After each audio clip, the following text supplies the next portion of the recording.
তো তাহলে প্রিয় দর্শক, অনেকে আমাদেরকে বলেন যে আসলে যারা বিয়ে শাদী করতে চান যে ভালো মেয়ের দরকার ভাই, একটা ভালো মেয়ে দেখে দেন, ভালো মেয়ে খুঁজে দেন।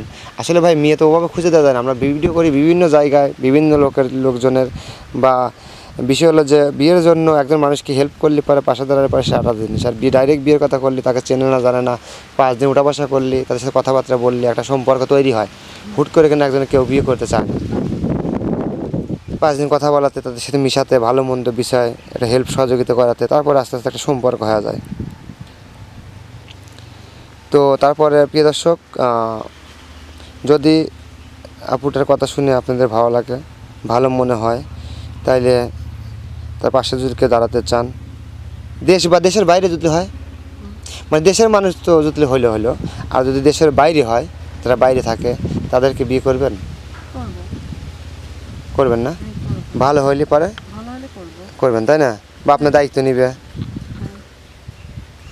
ও আচ্ছা আচ্ছা। তো প্রিয় দর্শক, আপুর মুখ থেকে কথাবার্তা শুনলাম। তো আজকের মতো এ পর্যন্তই। ভালো থাকবেন, সুস্থ থাকবেন, আল্লাহ।